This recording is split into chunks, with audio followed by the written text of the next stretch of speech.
If people can't feel the strength inside you, they will never trust the direction you're going. And if you don't master your mind, the world will gladly do it for you. That truth flips everything you think you know about self-control. You don't lose because you're not talented.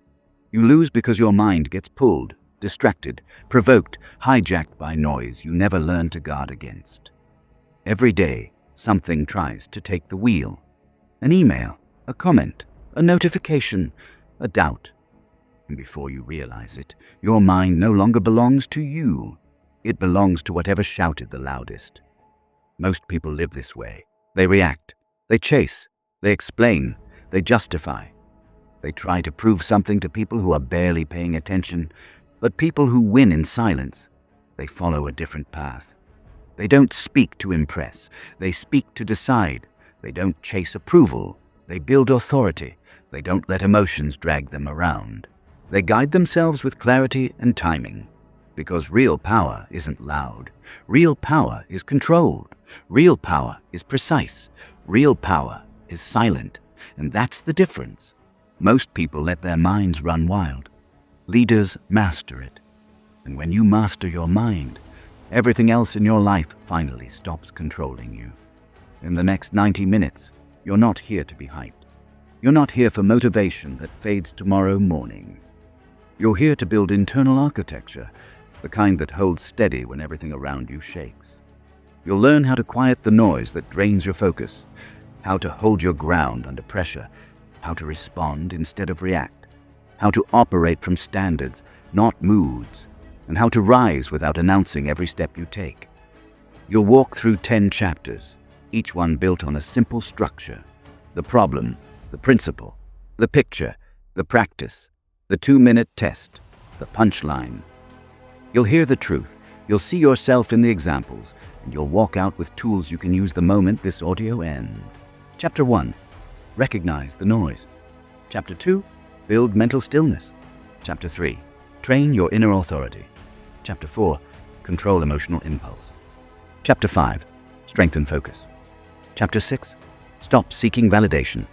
Chapter 7. Create a silent discipline system. Chapter 8. Lead yourself under pressure. Chapter 9. Protect your energy. Chapter 10. Win in silence, rise in public. Each chapter sharpens a different part of your mind. Each one trains a muscle you've ignored for years. Each one brings you closer to the version of you who moves with intention instead of noise, who acts without needing applause, who stays centered when others break, who becomes unshakable, not because life gets easier, but because you get stronger. You don't need to be louder. You don't need to be bigger. You don't need to be dramatic. You need to be clear, steady, precise. You need to stop fighting every distraction and start mastering the force that creates all of your actions, your mind. This journey starts from the inside, and it stays inside until the results speak on your behalf. You don't need more. You need stronger. You need clearer. You need you under control. Let's begin. Chapter 1. Recognize the noise. Most people lose their day in the first 60 seconds. They don't notice it because it's so quiet, so familiar, so normal that it blends into the background like air conditioning in a hotel room. Americans especially are conditioned to start the day by reacting to their phone, to their inbox, to the world pulling them toward urgency they never agreed to. Before their coffee even brews, their mindset, their focus, and their emotional tone have already been hijacked. You're not failing, you're overwhelmed, and the worst part is that most people blame themselves. They think they lack discipline, they think they're lazy, they think they're distracted because something is wrong with them. But the truth is harsher and more freeing. What's pulling their mind isn't weakness, it's noise. 1,000 tiny inputs shaping thoughts they never consciously chose. 1,000 small jolts that keep the mind in a constant state of low-grade chaos. 1,000 signals that weaken clarity and steal calm. Noise destroys more dreams than fear ever will. The notifications, the alerts, the opinions, the pressure to answer instantly. The constant stimulation dressed up as connection. This is the pain no one talks about. the pain of living in a mind that never gets a moment of silence. When your attention is split, your emotions scatter. When your emotions scatter, your decisions shake. When your decisions shake, your confidence collapses. A mind led by noise can't lead a life, and recognizing that truth is the first step toward taking it back. Awareness is the beginning of mastery. Not discipline, not motivation, not grit. Awareness, because you can't control what you don't see. You can't fight what lives in the blind spots. You can't rise above noise you haven't learned to name. But the moment you see it, not just notice it, but truly understand how deeply it shapes your day, you break the spell. Noise is most powerful when it's invisible. Picture 2 mornings. In the first morning, someone wakes up, reaches for their phone immediately, and scrolls without even realizing their breathing has changed. Their body is awake, but their mind is already tense. They see a coworker's message and feel the familiar pressure to respond. They see the news and absorb a world of anxiety that doesn't belong to them. They see a friend's achievement and feel small for no reason. Their morning becomes a battlefield before they even stand up. This is how most Americans start their day, already behind. Now imagine the second morning. Same person, same responsibilities, same life. But instead of grabbing the phone, they stay still for 10 seconds. They breathe. They look around. They connect with the room, with the moment, with themselves. No input, no pressure, no pull. The silence isn't empty. It's stabilizing. It sets the internal tone before the world tries to overwrite it. The world didn't change. The relationship to the world did. That is the picture of mastery. Not a quieter life, but a quieter mind inside the same life. Noise is not always loud. In American culture, especially, it is subtle. It hides inside your habits. It lives in your impulses. It shows up as a quick check that turns into a chain of distraction.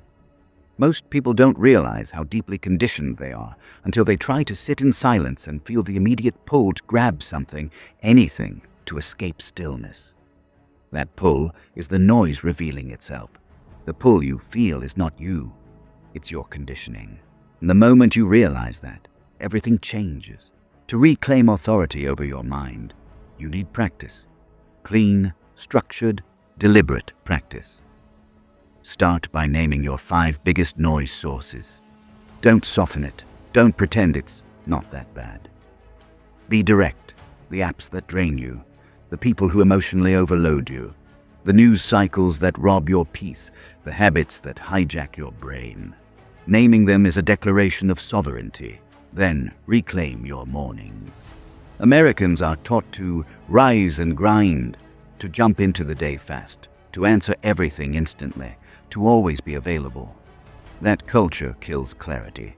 Guard the first 10 minutes of your consciousness like your future depends on it, because it does.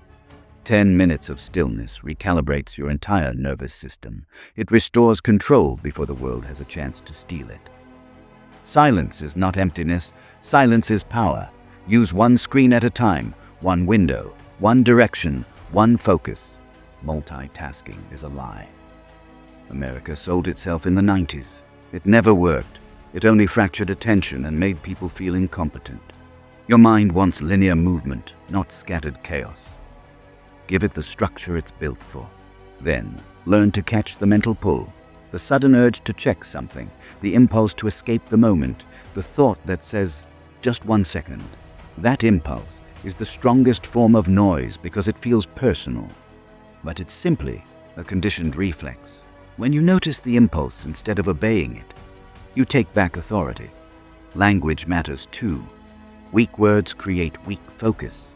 Your self-talk must become cleaner and stricter.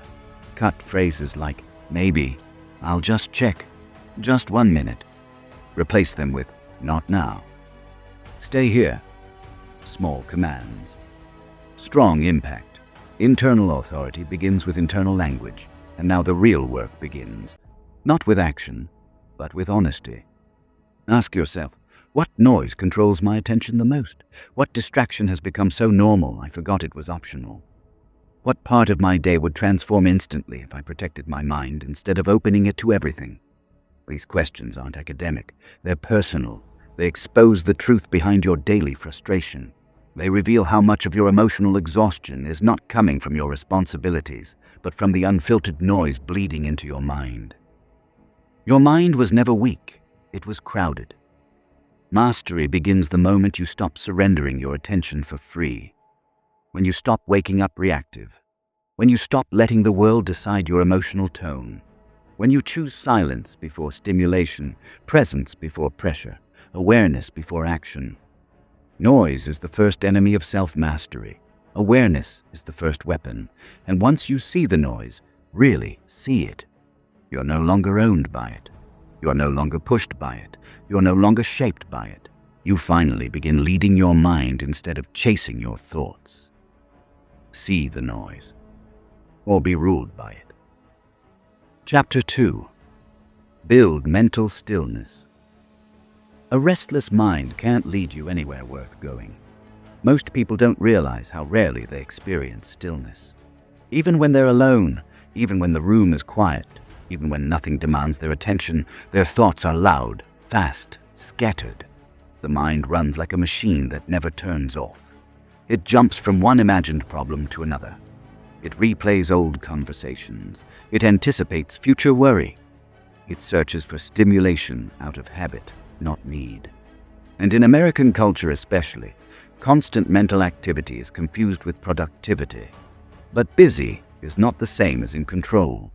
If your mind never slows down, it will eventually break down.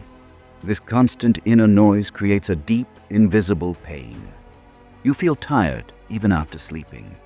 You feel overwhelmed even when nothing is wrong. You feel tense for no clear reason. You feel pulled into anxieties that never actually materialize. And because this state has become so normal for so many people, they think it's simply who they are. I'm an overthinker. I'm anxious.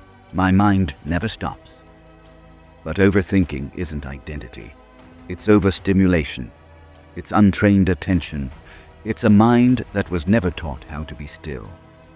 Stillness is not the absence of thought. Stillness is the absence of pull. And here is the principle that reshapes everything that follows. Stillness is a skill, not a mood. You don't wait to feel calm. You build calm. You train it. You reinforce it. You develop it the same way you build muscle, through repetition and deliberate practice. The people who stay composed in chaos are not naturally gifted.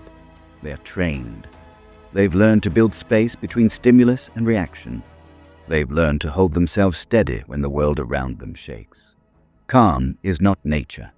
Calm is discipline. Picture a lake on a windy day. The surface ripples, breaks, splashes. Everything is unstable. You can't see the reflection of anything clearly. That's most people's minds, disturbed by every gust of thought, every distraction, every piece of noise entering too quickly. Now picture the same lake at dawn. The surface is glass. The sky sits perfectly on the water's reflection. That clarity isn't from a different lake. It's from a different state. A still mind works the same way. When it settles, everything becomes visible. The answer you couldn't find appears. The emotion you couldn't name becomes clear. The decision you kept avoiding becomes obvious. A calm mind sees what a chaotic mind can't. Now imagine a firefighter stepping into smoke. Everything around them is loud, urgent, overwhelming. But trained firefighters don't run blindly. They pause, they orient, they breathe. They anchor their attention before they take the next step.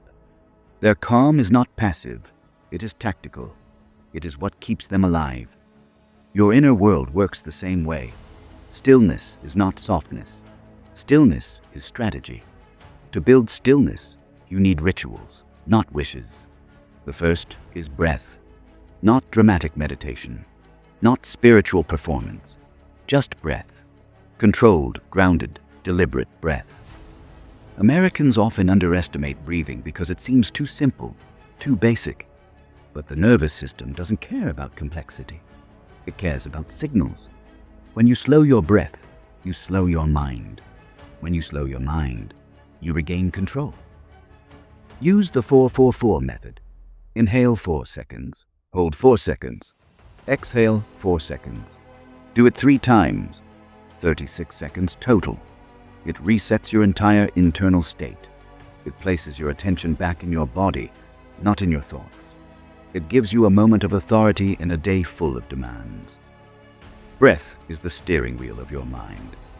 Next, create a daily moment of what I call mind parking. 5 minutes. Sit. No phone, no talking, no input. Your only job is to let your thoughts settle the way dust settles when a room becomes still. You don't chase thoughts. You don't judge thoughts. You simply let them land. If you practice this consistently, you will notice something profound. Your mind begins to obey you instead of dragging you. Then label your thoughts. Not emotionally, not dramatically. Calmly. When a thought arises, worry, memory, fear, task, you name it like you're categorizing files.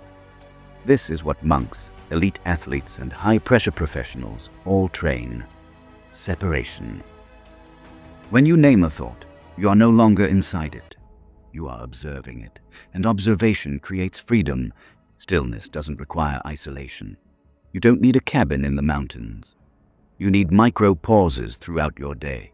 When stress spikes, take 3 seconds. Put your right foot flat on the floor. Feel it. This grounds your attention instantly. When tension rises, relax your jaw. Tension lives there. When overwhelm hits, look at one object in the room and breathe once. These small habits create internal space when your mind tries to collapse. Small pauses build big control, but stillness isn't only about adding calm. It's about eliminating what disrupts it. Remove overstimulation. Set boundaries with people who unload their chaos onto you. Reduce unnecessary alerts. Limit the news to intentional windows. Protect your emotional bandwidth the same way you would protect your physical space. One of the biggest sources of mental restlessness in American culture is the constant need to be reachable. Messages, emails, notifications, replies. Ping me if you need anything. This open-door policy destroys stillness. You can't be constantly available and mentally grounded at the same time. Choose one. Turn off non-essential alerts. Let people wait. Instant is not a requirement of a healthy mind. If everything can reach you, nothing is truly yours. Now ask yourself the questions that reveal your internal landscape. What situations make my mind feel the loudest? What emotions do I avoid by staying constantly busy? When was the last time I truly felt present in my own body? These questions aren't for your brain, they're for your awareness. They pull hidden truths to the surface. They expose the emotional noise behind the mental noise. Many people fear stillness because silence reveals what they've been running from, but facing that truth is the beginning of inner authority. Stillness doesn't eliminate emotion. It lets you feel it without drowning. It lets you process without spiraling. It lets you act without reacting. That is why stillness is not passive. It is powerful. It turns emotional storms into signals. It turns inner chaos into information. It turns the mind from a battlefield into a command center. A still mind makes strong choices. A chaotic mind makes loud ones. And here is the beauty. You don't need perfection to build stillness. You need consistency. 5 minutes today, 3 seconds tomorrow, 1 breath during stress. That's how mental strength is built. Not in grand gestures, but in quiet repetitions. Stillness is a language your mind must relearn. Silence is a territory you must reclaim. Presence is a muscle you must train. And the moment you choose to build it, really build it, you create a foundation strong enough to handle anything life throws at you. Because in the end, stillness is not escape. Stillness is control. Chapter 3. Train your inner authority. If you don't lead your mind, someone else will. Look around at how most people live. Their decisions are shaped by opinions they didn't ask for. Their choices are influenced by fears they inherited. Their identity bends under the pressure of other people's expectations. They adjust themselves to fit rooms that don't respect them. They silence their truth to avoid discomfort, and with every small compromise, they lose a little more of themselves. Most people obey the world more than they obey their own voice.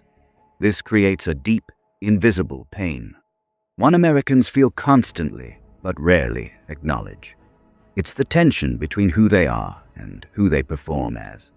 It's the exhaustion of pretending. It's the quiet resentment of living under other people's approval. And it's the fear that choosing themselves will cost them belonging. That fear is powerful enough to control entire lives. But there is a truth even stronger than that fear. Authority begins within. Not in volume, not in confidence, not in charisma, in ownership, owning your standards, your direction, your identity. People who have inner authority don't move loudly. They move decisively. They don't react to pressure. They respond with clarity. They don't ask for permission to be who they are. They stand firmly in it, and the world feels that. Authority isn't something you project. It's something you radiate. People trust a mind that trusts itself. Picture someone walking into a meeting. They speak quickly, explaining every opinion, justifying every point, scanning the room to see if people approve. Their tone rises. Their shoulders tighten. Their words become shaky because they're not speaking from themselves. They're speaking for acceptance. Every sentence is a negotiation for validation. Now picture someone else. Same room, same people, same stakes. But this person speaks slower. They're not rushed. They're not trying to fill silence. They're not scanning for approval. Their sentences are clean. Their tone is grounded. Their presence changes the room because they aren't performing. They're anchored. They don't try to impress. They don't defend unnecessarily. They choose their words from conviction, not fear. Authority isn't loud. Authority is steady. Or imagine a soldier in training. The drill instructor isn't teaching them how to shout. They're teaching them how to stand, how to hold their body, how to breathe under pressure, how to stay composed when adrenaline rises. Inner authority works the same way. It is not performance. It is posture. It is the discipline of remaining yourself when the world tries to shake you. But authority doesn't appear by accident. It's built, slowly, intentionally, repeatedly. You train your inner authority the way you train a muscle. Start by choosing 3 standards you refuse to negotiate. Not 10, not 20. 3. They must be simple, personal, and rooted in identity, not outcome. For example, I speak honestly. I honor my decisions. I don't rush my words. These are not goals. They are rules you live by. Each one is a line you don't cross, even when pressured. Americans often build their identity around achievements, but authority is built around standards, practiced daily, with or without witnesses. Next, practice the one decision without explaining rule. Once per day, make a decision and do not justify it. Don't over-explain. Don't soften it. Don't ask for approval. Say it clean, say it steady, and move on. This trains your nervous system to stop seeking permission. Every time you over-explain, you teach yourself that your voice isn't enough. Then anchor your presence with slower speech. Not dramatic, not forced, just slower. Quick speech signals insecurity to the brain, your own and others. Slower speech communicates ownership. It tells your mind you're not in danger. Americans respond strongly to pace. It's a subconscious indicator of emotional authority.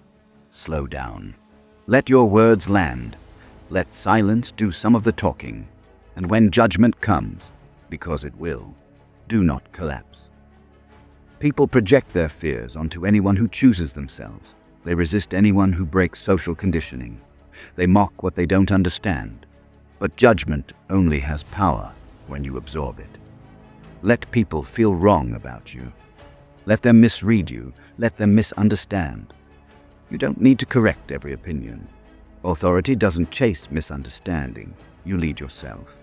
You don't audition for acceptance. Now ask yourself the questions that most people avoid their entire lives. What decisions do I delay because I fear what others might think? Who am I trying to impress? And why? Where have I abandoned myself to keep someone else comfortable? These questions expose the cracks in your internal foundation. They reveal where external influence has taken command.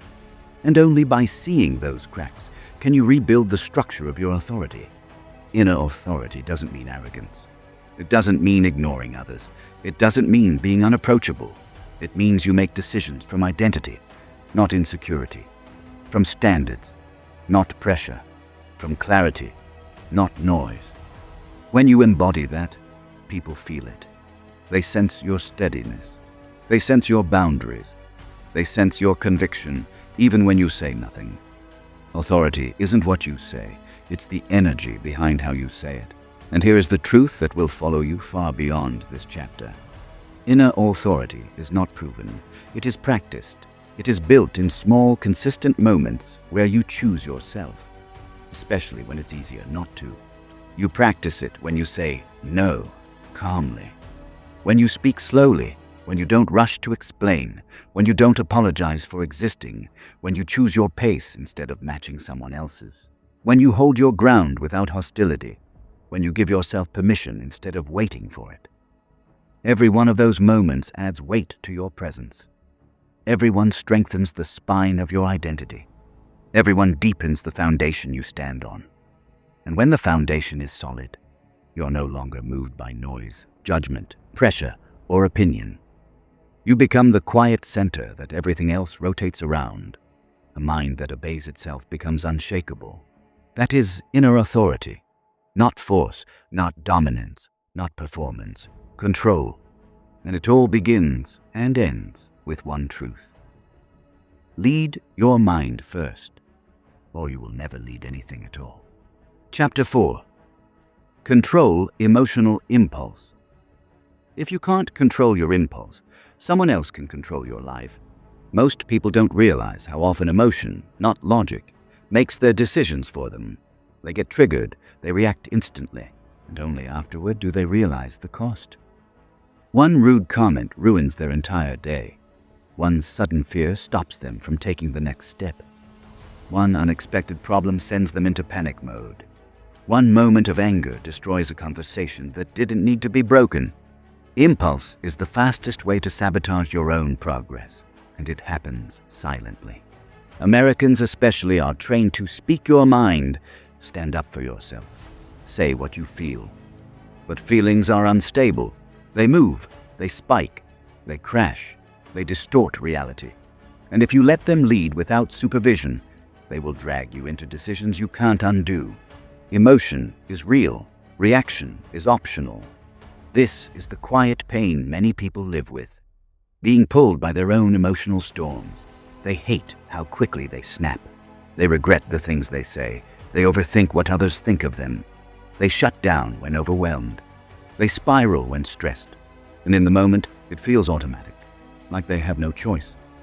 But they do. You do. You always do. And that leads to the principle that shifts everything. Reaction is weakness. Response is power. A reaction is instant.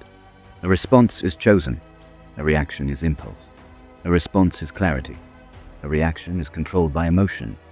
A response is controlled by identity. When you create space between what you feel and what you do, you take back authority over your life. Mastery lives in the space between stimulus and action. Picture two people in the same situation. The first gets criticized at work. Their chest tightens. Their ego flares. Their pulse spikes. Without thinking, they defend themselves. They talk too fast. Their voice rises. Their words sharpen and shake at the same time. Emotion takes the wheel, and afterward, they replay everything. Embarrassed and frustrated. Now picture the second person. Same criticism, same tension, same pressure. But they pause. Not long, just long enough to breathe. They anchor themselves. They slow their speech. They respond with steadiness instead of fire. They don't collapse. They don't attack. They hold their position without losing composure. The difference isn't the moment, it's the mastery. Or imagine a parent trying to calm a child who's screaming in a grocery store. The parent who reacts will snap, rush, raise their voice, and escalate the chaos. But the parent who controls their impulse lowers their tone. sits in calmness, and slowly brings the child back into stability. The child mirrors the parent's state. The mind works the same way. You guide it by the tone you hold. When you stay calm, your mind follows. Emotional impulse is not your enemy. Untrained impulse is. To control it, you need skill. Not suppression, not avoidance, but skill. Start with a 3-second pause. When emotion floods your body, your nervous system spikes. Those 3 seconds interrupt the automatic pattern. They pull you out of your reaction body and into your thinking mind. During those seconds, inhale slowly.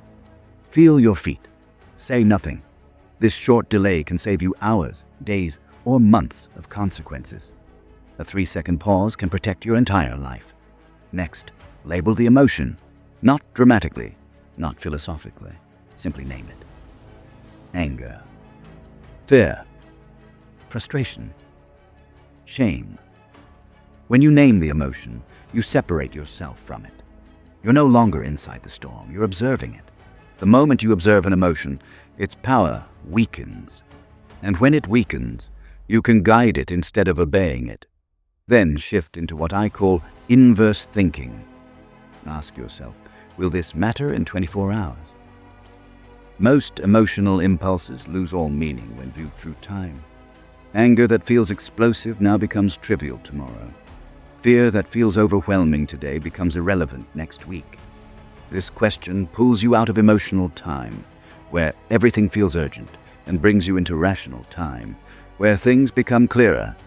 Emotion exaggerates, time exposes. To control impulse even further, master your tone. Americans respond strongly to tone, even more than meaning. If you slow your tone, lower your volume, and reduce your pace, your body will follow. Your emotions will follow. Your thoughts will follow. Tone is not just communication, it is regulation. And here's something most people never learn. You don't have to respond instantly. Silence is an answer. Pausing is an answer. Breathing is an answer. Impulse is born from urgency. Authority is born from patience. You don't owe anyone your immediate reaction. Next, practice emotional distance. When a challenging moment comes, imagine stepping back mentally 3 feet from the situation. See it as if it's happening to someone else. This creates objective distance, and distance gives you clarity. Then build emotional conditioning. Put yourself in small stress situations on purpose. Cold showers, timed tasks, controlled physical discomfort. These experiences strengthen your nervous system. The stronger your nervous system is, the less likely you are to be thrown by sudden emotion. If you train your mind under mild stress, it stabilizes under real stress. But perhaps the most important practice is this. Stop explaining your emotion to everyone. Stop apologizing endlessly for how you feel. Stop giving people access to your inner world when they haven't earned it. Keep your emotional process sacred. Share selectively, not constantly. This builds inner authority, and inner authority calms emotional chaos. Now ask yourself the questions that reveal how impulse controls your life. What emotion controls me the quickest? What patterns do I repeat when I'm triggered? What do I regret most after reacting impulsively? These questions expose the truth you need to face. Your reactions are habits, not destiny.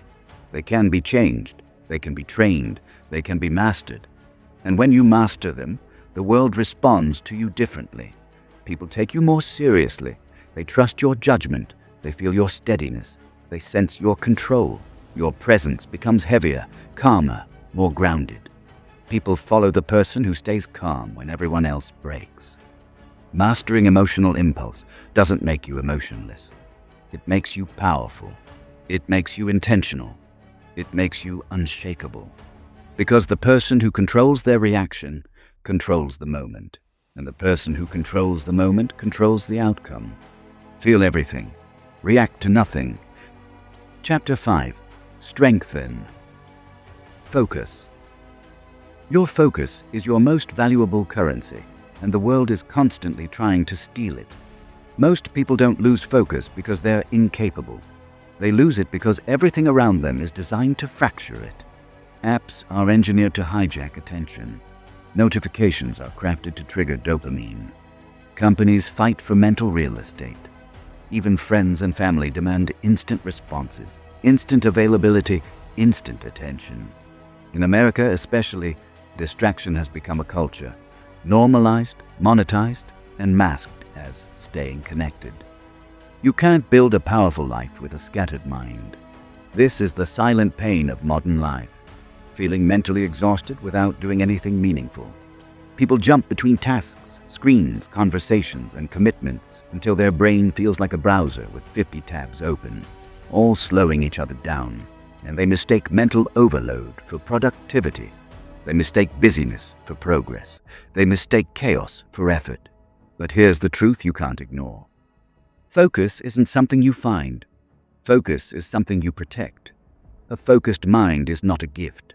It's a fortress, built intentionally, reinforced daily, guarded ruthlessly. Without protection, your attention leaks. With protection, your attention sharpens. Picture this. Someone sitting down to work. They open their laptop, check one email, switch to their phone, scroll for a minute, jump to another tab, half-read a message, click on a notification, and suddenly, 20 minutes disappear. They didn't choose distraction. Distraction chose them. Their mind never entered deep work. They existed in mental static. Now picture someone else. They sit down. They put their phone out of sight. They open one tab, one task, one direction. Their breathing slows. Their mind enters a tunnel. Their world narrows to a single point, the work in front of them. They move with intention. They think with clarity. They produce with depth. The gap between these two people isn't intelligence, it's protection. Or imagine holding a magnifying glass under the sun. Unfocused, the light feels warm. Focused, it can burn through wood. That is your mind. Scattered, it's soft. Focused, it's unstoppable. To strengthen focus, discipline isn't enough. You need strategy, practical, repeatable strategy. Begin with a 90-minute deep work block. One task, one mission, no switching, no checking quickly. The American work culture glorifies multitasking, but multitasking is a myth. You don't do two things well, you do two things poorly. Deep work is the opposite. It's the commitment to depth over speed, to quality over chaos, to intention over impulse. Depth is a superpower in a world addicted to shallow attention. Next, eliminate your top 3 daily distractions. Not all of them, just the top 3. Identify them clearly. Your phone, social media, email pings, the coworker who interrupts, the habit of jumping between screens. Remove or reduce these 3, and your productivity will double without extra effort. Then apply the single mission rule. Every morning, define one mission that, if completed, makes the day successful, even if everything else fails. Americans drown in endless to-do lists, confusing volume with progress. But real progress is built through one decisive, high-impact action per day. After that, control your environment. Not perfectly, deliberately. A cluttered digital space creates a cluttered mind. Clean your desktop, close tabs, silence notifications. Put your phone away from your body. Your environment should push you into focus, not pull you out of it. Make your environment serve your mind, not sabotage it. Then train yourself to tolerate boredom. This is where most people fail. They mistake boredom for a signal to switch tasks. But boredom is the gateway to deep concentration. Sit in it. Let it pass. What follows boredom is immersion, and immersion is where mastery lives. And when your mind drifts, because it will, don't shame yourself. Simply return to the task without commentary. This is mental strength. The ability to return, again and again, calmly, without frustration, without self-judgment. Every return is a rep. Every rep strengthens your mental muscle. Now ask yourself the questions that expose the truth behind your scattered attention. What steals my focus the fastest? What tasks do I avoid by seeking distraction? What would my life look like if I gave my best attention to the things that actually matter? These questions aren't academic. They're revealing. They show you the cracks in your attention system. They reveal the habits you've normalized. They expose the small leaks draining your potential. Focus is not about doing more. Focus is about doing what matters with your full mind. And when you strengthen it, truly strengthen it, you'll notice changes far beyond productivity. You'll feel more present, more grounded, more confident, more in control of your pace, your choices, your energy. People will sense your intention. They will respect your boundaries. They will feel the weight of your attention when you give it. A focused person becomes magnetic, not because they try to be, but because clarity itself is attractive. And as your focus sharpens, life simplifies. Decisions become easier, emotions become calmer, work becomes deeper, relationships become richer, the noise fades, the signal strengthens. A scattered life reflects a scattered mind. A powerful life reflects a focused one. Strengthening your focus won't just make you more productive, it will make you more powerful. Because the person who controls their attention controls their direction. And the person who controls their direction controls their destiny. Guard your focus like it's gold, because it is. Chapter 6. Stop seeking validation. The fastest way to lose yourself is to chase approval from everyone else. Most people don't realize how deeply they're controlled by the need to be liked, praised, understood, agreed with, or accepted. It shapes their tone. It shapes their choices. It shapes their identity. They filter every action through an invisible audience that never stops watching. And because of that, they live their entire lives performing instead of being. Approval is a drug, and most people are addicted without knowing it. This addiction creates a quiet, heavy pain. You bend yourself to avoid disappointment. You silence your voice to avoid judgment. You pretend to be smaller to avoid making others uncomfortable. And every time you do this, a piece of you dissolves. Americans feel this intensely, especially in a culture built on social performance, curated identities, and constant comparison. But here's the truth. People-pleasing is self-betrayal wearing polite clothing. When you chase validation, you hand over your inner authority. You allow strangers to decide your worth. You let temporary opinions shape long-term identity. You let comments determine your confidence. You let silence dictate your value, and none of it is stable. The people who praise you today can ignore you tomorrow. The people who clap for you can also criticize you. External validation is unpredictable, inconsistent, and temporary. What is built on approval will collapse with criticism. Picture someone scrolling through social media. They post something, then immediately check who liked it, who commented, who viewed it. Their emotional state rises and falls with every notification. They don't realize it, but they're being trained like a lab animal, conditioned to crave digital approval to feel significant. Their identity becomes currency in a marketplace of opinions. Now picture someone else. They post or don't post. They don't need it. They speak when needed, not for attention. They move quietly, with grounded confidence. They don't scan the room for reactions. They don't shrink when misunderstood. Their validation system is internal, not outsourced. A person who validates themselves becomes untouchable. Or imagine walking into a room. The people pleaser scans the faces, searching for signs of acceptance or rejection. Their nervous system becomes hypervigilant. Their energy shifts depending on the room's response. But the person with internal validation, they walk in, and their presence sets the tone. They don't bend, they don't chase. They don't adjust their identity based on who's watching. Approval follows people who don't seek it. To break the validation habit, you need practice. Not theories, not wishful thinking. Practice. Start with the no explanation decision. Once a day, make a choice and don't justify it. Not with I'm sorry. Not with I hope you don't mind. Not with does that make sense. Say your decision clearly, calmly, and completely. then stop talking. Americans often over-explain because they're conditioned to soften themselves, but authority grows when explanations shrink. Every time you over-explain, you weaken your presence. Next, create private wins, achievements that no one else knows about.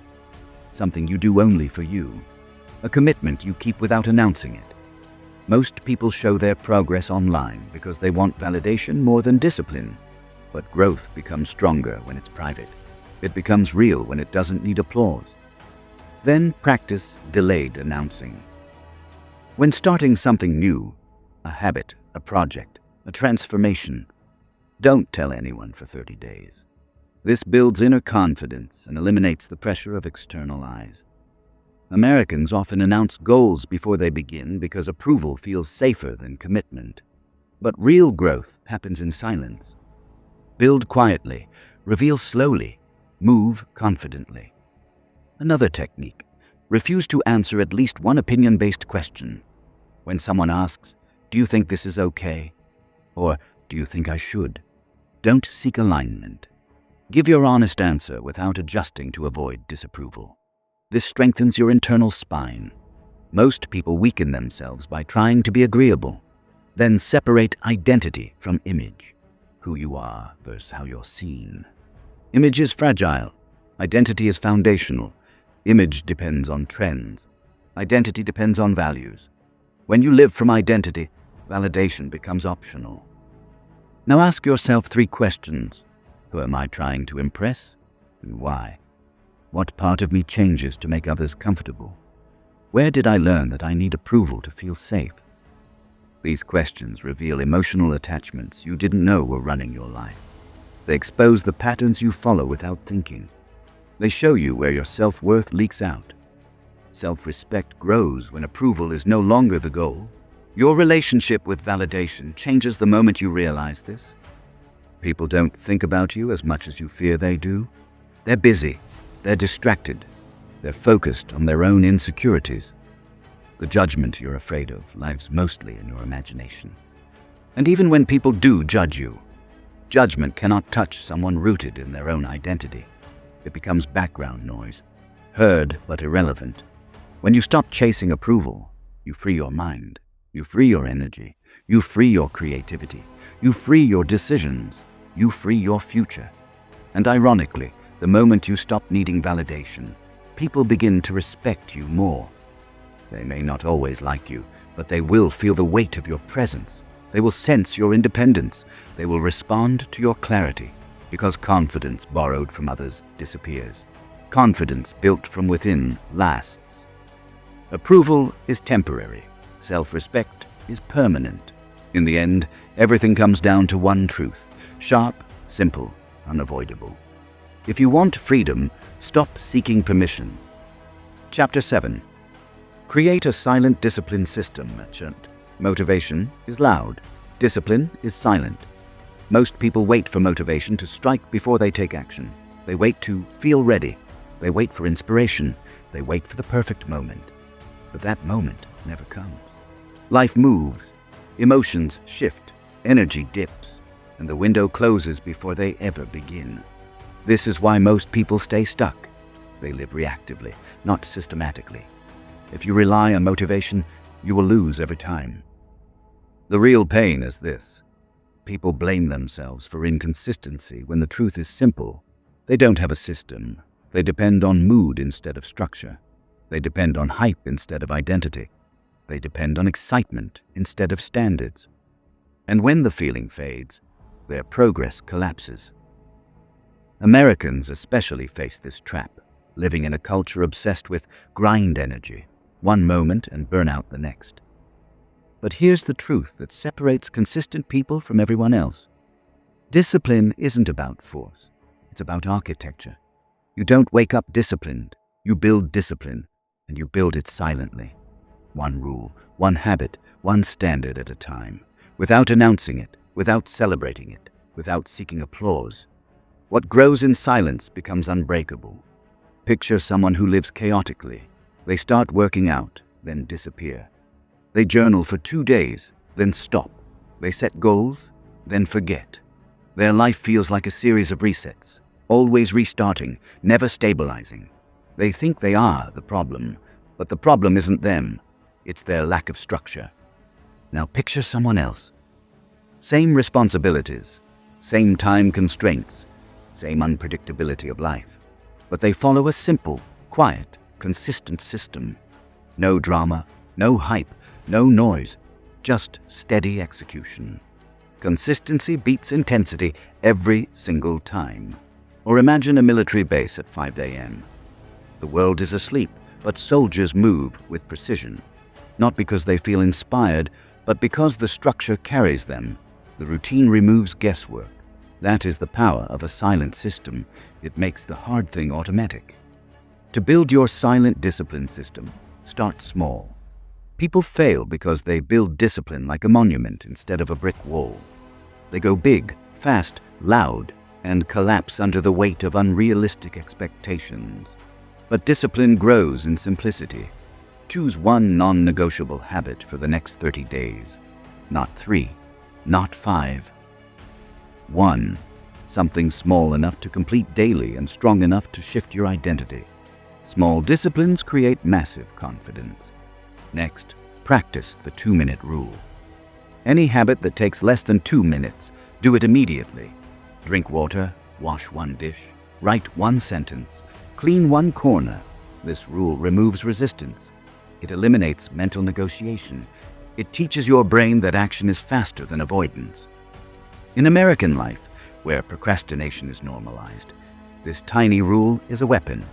Then track only actions, not outcomes. Outcomes take time. Actions happen today. When you focus on results, you feel discouraged. When you focus on action, you feel in control. Keep your system shockingly simple. Did I execute today? Yes or no? No emotion, no story, no mental drama. Discipline thrives in simplicity, not complexity. Another key to silent discipline: create friction for your weaknesses and reduce friction for your strengths. If your weakness is scrolling, put your phone in another room when you work. If your strength is morning energy, schedule your hardest tasks for that time. Most people fight their weaknesses endlessly. Discipline becomes easier when you outsmart them instead. Then adopt silence over sharing. Don't announce your habits. Don't tell people your plans. Don't broadcast your goals. Keep them private. When Americans share goals online, the validation they receive tricks their brain into feeling like the goal is already accomplished. Keep your system in the dark until the results are undeniable. Build privately. Reveal publicly. Also create one anchor habit. This is the habit that signals the start of your disciplined state. Maybe making your bed, a cold shower, a short stretch, or writing 1 sentence. Anchor habits trigger identity. When you do them, your brain shifts into a higher level of self-respect. They're small, but they flip the mental switch from passive to intentional. And when you slip, and you will, return immediately. Don't spiral. Don't shame yourself. Don't rebuild from scratch. 1 return is stronger than 10 perfect days. This is how disciplined people stay disciplined. They shorten the distance between failure and restart. The faster you return, the stronger you become. Now ask yourself the questions that expose your relationship with discipline. What habit do I break the fastest, and why? Where do I rely on motivation instead of structure? What would my life look like with 1 month of silent consistency? These questions reveal the emotional truth behind your inconsistency. They show you where your energy leaks. They show you the behaviors you've been hiding behind. And they show you the gap between who you are and who you could be with a system. Because once you build a silent discipline system, everything changes. You no longer need hype.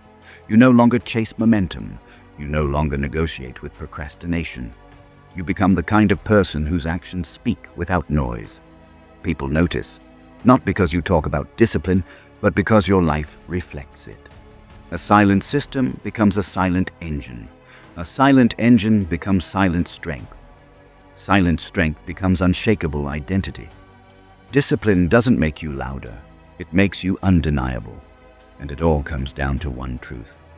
Stay consistent in silence, and the results will speak for you. Chapter 8. Lead yourself under pressure. Pressure doesn't create your character. It exposes it. Most people collapse under pressure, not because they're weak, but because they never learned how to lead themselves when everything around them becomes loud, urgent, or unpredictable. Their emotions take over, their breath shortens, their thoughts scatter. They make fast decisions just to escape discomfort. They speak too quickly, they overreact, they freeze. They crumble under the weight of the moment instead of controlling it. A pressured mind becomes a panicked mind when untrained, and the pain is real. Americans live inside constant pressure, deadlines, bills, expectations, family demands, unpredictable work environments, and the fear of failing publicly. The stress builds quietly until even small challenges feel overwhelming. Pressure becomes the default, not the exception. But here's the truth. Pressure doesn't break you. Mismanagement of pressure does. And the solution isn't to remove pressure. It's to learn how to lead yourself through it. Every high-performing human, soldiers, surgeons, firefighters, athletes, CEOs, shares one skill: the ability to stay composed when the stakes rise. They don't wait for calm, they create it. They don't let emotion take the wheel. They hold the wheel themselves. You're either led by pressure or you lead yourself through it. Picture someone in a stressful moment. Their heart rate spikes, their hands tighten, their thoughts race. They speak faster. They act from fear instead of clarity. The pressure owns them. Every second that passes, the moment gets heavier. And long after the pressure passes, they replay everything they said and regret it. Now picture someone else in the same situation. Same stress, same stakes, same chaos. But their breathing stays slow, their shoulders stay relaxed, their tone stays grounded, their decisions remain intentional. They do not mirror the chaos, they counter it. Leadership begins the moment you refuse to match the pressure around you. Or imagine a firefighter entering a burning building. The flames roar, the heat intensifies. The environment is unpredictable. But trained firefighters don't rush blindly. They pause, they orient, they breathe, they lead their body so their body doesn't lead them. That pause is not hesitation, it's strategy. That breath is not weakness, it's control. Most people never learn this skill. They rush when they should pause. They speak when they should breathe. They react when they should assess. They collapse inward instead of anchoring down. To lead yourself under pressure, you need a system that works in real time, not theories, not motivation, not philosophy. A system. Start with CRM Center. Acknowledge, limit, move, center yourself physically. Put both feet on the ground. Roll your shoulders back. Slow your inhale. A physical reset creates a mental reset. Americans underestimate posture, but your body is the first tool you must command under pressure. Acknowledge what's happening internally. Say to yourself, this is pressure, not this is a disaster, not this is too much, just pressure. Naming it strips away panic. It turns the unknown into something you can manage. Limit the moment. Pressure makes everything feel bigger than it is. Shrink the moment. Ask, what's the next small step? Not the whole problem. Just the next action. Move with intention. One step, one decision, one direction. Action dissolves anxiety. Pressure becomes powerless when you break it into pieces. Then practice micro resets. When overwhelm spikes, pause for just 5 seconds. Inhale, exhale, lower your shoulders. Return your mind to center. These micro resets prevent emotional spirals before they begin. You don't need 10 minutes. You need 5 seconds of authority. Next, decide before the moment. Pre-decide your standards. Pre-decide your tone. Pre-decide your response. High-pressure performers don't rely on improvisation. They rely on preparation. You do not rise to pressure. You rise to the level of your training. Preparedness feels like confidence in moments where confidence usually disappears. And when pressure hits, speak slower. People who panic speed up. People who lead slow down. The fastest way to regain control is to reduce your pace. Slow speech drops your heart rate. Slow speech stabilizes your nervous system. Slow speech communicates authority to others and to yourself. Protect your attention. Pressure tries to pull it in all directions. Bring it back to one thread. What matters now? Not what might happen. Not what people think. Not every possible outcome. Just the one thing in front of you. Focus is the antidote to overwhelm. And if your emotional impulse flares under pressure, don't fight it. Acknowledge it. Observe it. Let it pass. The moment you try to suppress it, it grows.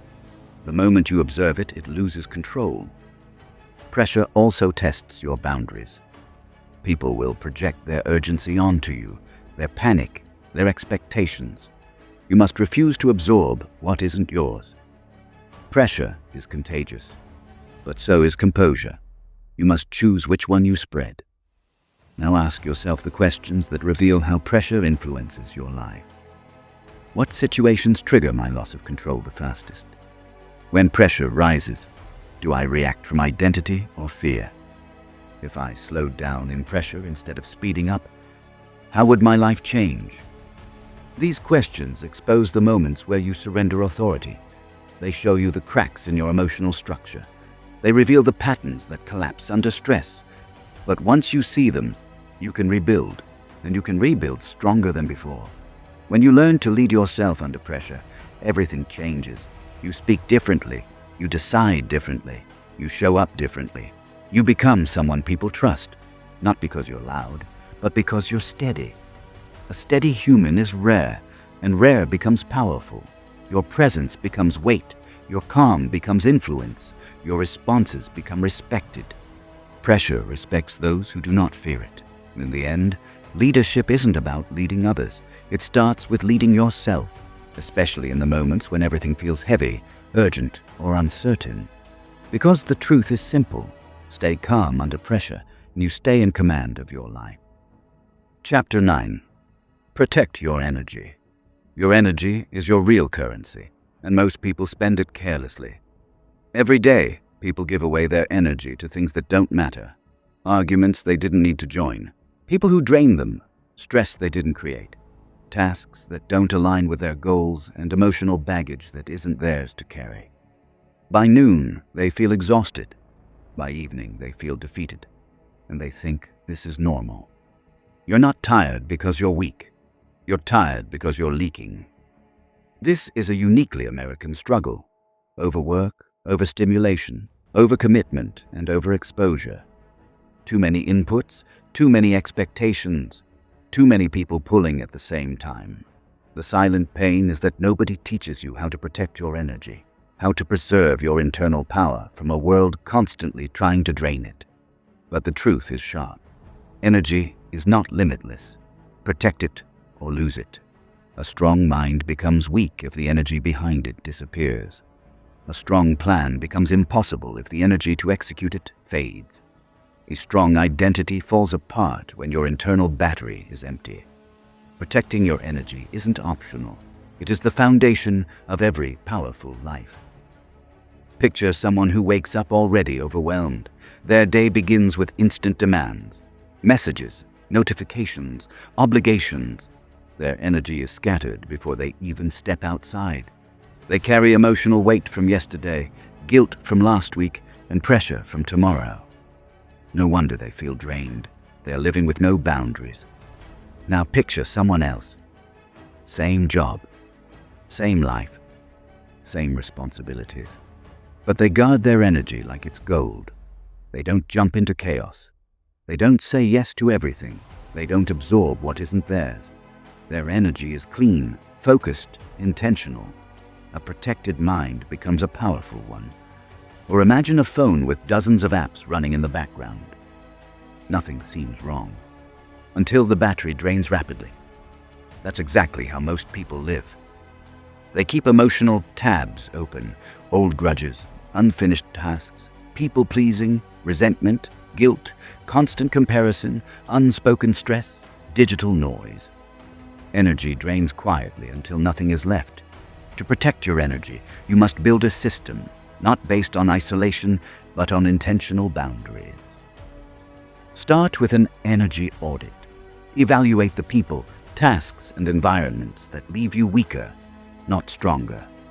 Be brutally honest. Some people drain you because they are chaotic. Some because they are negative. Some because they depend on you more than they depend on themselves. Once you see the truth, you can't unsee it. Not everyone deserves access to your inner world. Then set emotional boundaries. Not walls, boundaries. Say no without guilt. End conversations that feed chaos. Stop explaining your limits. Stop apologizing for protecting your mental space. Americans struggle with boundaries because they fear being seen as rude, difficult, or selfish. But boundaries aren't selfish. They're necessary. Protective people don't drain others. Unprotected people drain themselves. Next, reduce your input diet. Limit the emotional noise you consume. Social media, news, gossip, drama, emotional dumping from others. You are not built to carry the world's weight. Curate what enters your mind the way you curate what enters your body. Your mental diet determines your emotional strength. Then master the art of selective access. Not everyone gets your time. Not everyone gets your attention. Not everyone gets your emotional bandwidth. Give your energy to people who respect it. Protect it from those who exploit it. And create physical boundaries as well. Keep your workspace clean. Simplify your home environment.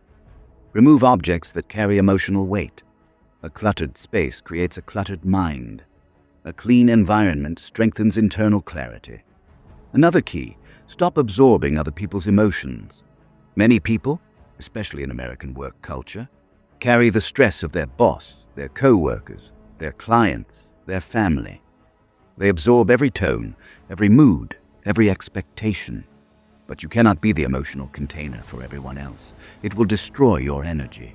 You are responsible for your emotional state, not the world's, and learn to say no without explanation. No is a complete sentence.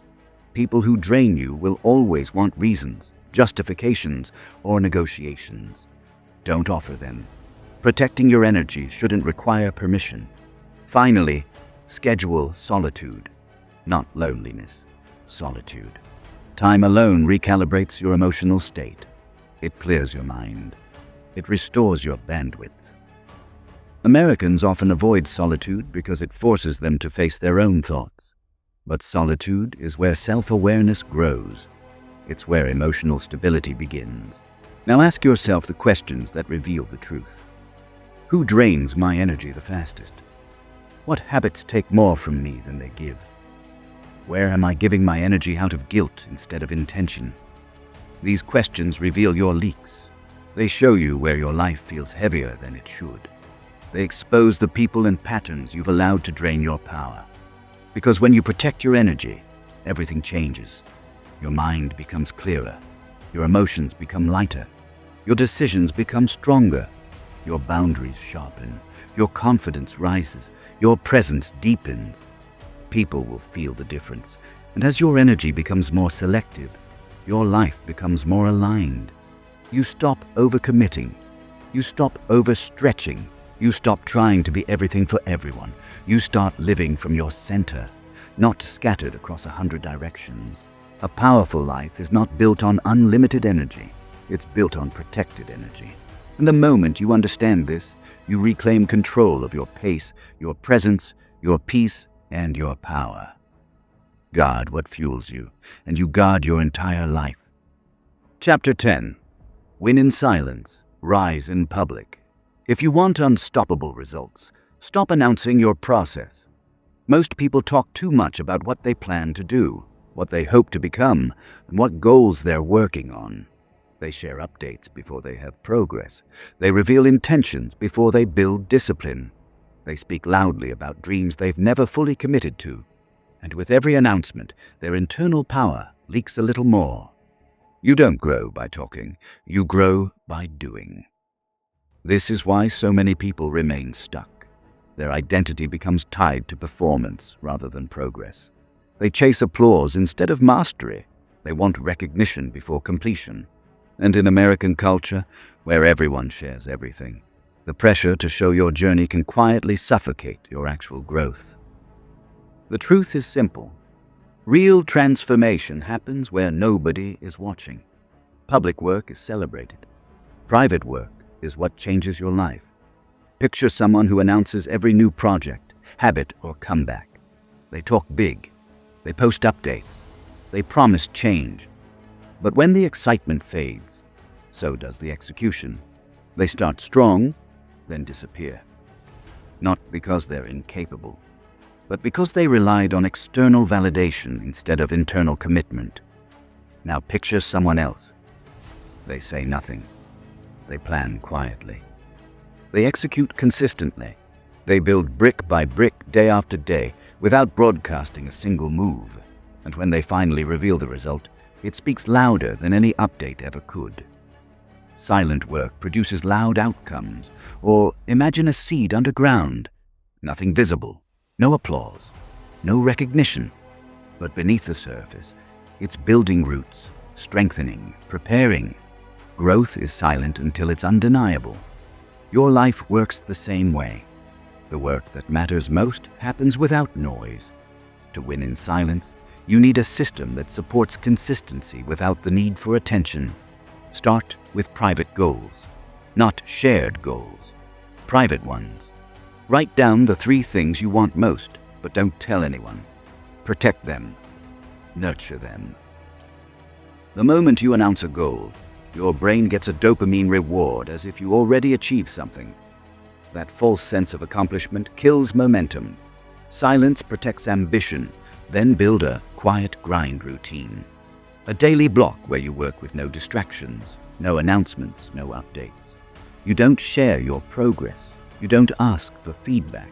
You don't seek validation. The work is between you and your standard. Americans often tie their progress to external encouragement. You must disconnect from that entirely. Next, create silent wins. Small victories only you know about. A habit completed. A workout finished. A task done with excellence. A deadline met early. No one else needs to see these wins for them to transform you. Silent wins build self-respect. Then practice delayed exposure. Finish first, announce later. The more you delay sharing, the more powerful the reveal. You strengthen your internal identity. Someone who completes things. Someone who finishes what they start. Also protect your environment from dream killers. Not everyone deserves access to your plans. Some people will doubt you. Some will mock you. Some will diminish your goals to protect their comfort. Silence shields you from unnecessary negativity. Not everyone wants you to rise. Not everyone needs to know you're rising. Another key element. Let actions speak louder than explanations. When you improve yourself quietly, the results eventually become too visible to ignore. People will see your discipline without you saying a word. They will see your growth without needing your narrative. You won't need to convince anyone. They'll feel the difference. Now ask yourself the questions that expose why noise has been holding you back. Where have I traded progress for attention? What goals did I announce instead of completing? What could I achieve in 6 months of quiet execution? These questions reveal your patterns. They show you where validation has weakened you. They show you the areas where silence will strengthen you. Because when you build in silence, something powerful happens. Your mind deepens. Your discipline increases. Your confidence sharpens. Your identity solidifies. Your life aligns. People begin to treat you differently, not because of what you say, but because of what you've become. They feel the results. They feel your clarity. They feel your consistency. You stop being someone who talks about change and become someone who embodies it. Loud ambition is fragile. Silent execution is unstoppable. And when the results finally appear, when the transformation is visible, when the achievement is real, when the growth is undeniable, your silence will make your success even louder. You don't need publicity to rise.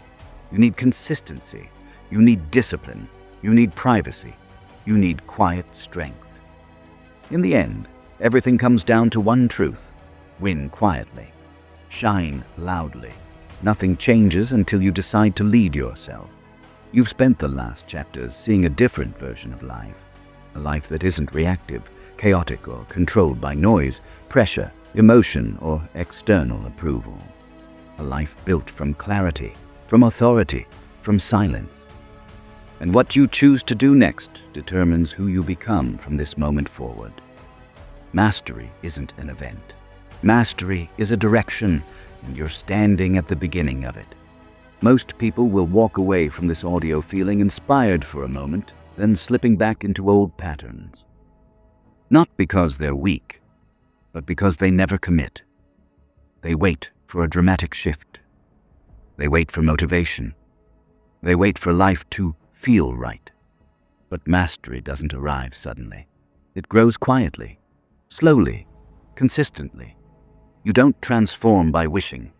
You transform by choosing. You choose awareness over noise. You choose stillness over chaos. You choose authority over insecurity. You choose control over impulse. You choose focus over distraction. You choose identity over approval. You choose discipline over comfort. You choose leadership over pressure. You choose energy over exhaustion. And finally, you choose to win in silence. This is not a loud journey. It's an internal one, a personal one, a private one. Picture the version of you 6 months from now, walking with a different pace, speaking with a cleaner tone, deciding from clarity instead of fear, protecting your energy like it's sacred, moving through pressure without losing control, building quietly, rising consistently.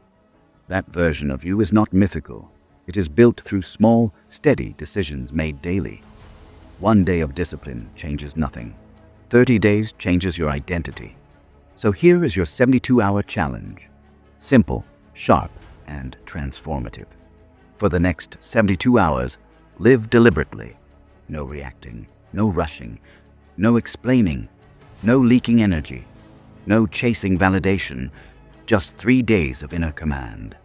You'll feel the difference by hour 6. You'll see the difference by day 2. You'll believe in the difference by day 3, then extend it, another 72 hours, then 7 days, then 30. Then the world begins to treat you differently. People respond differently to someone who leads themselves, and your life will shift quietly at first. Your relationships will improve. Your decisions will sharpen. Your emotions will stabilize. Your focus will deepen. Your results will multiply. And the world won't understand what changed. They won't see the mornings you protected. They won't see the impulses you controlled. They won't see the habits you built in silence.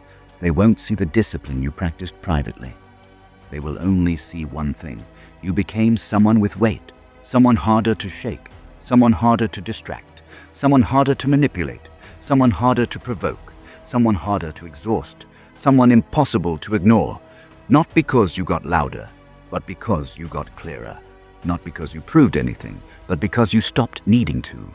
Not because you changed the world, but because you changed yourself.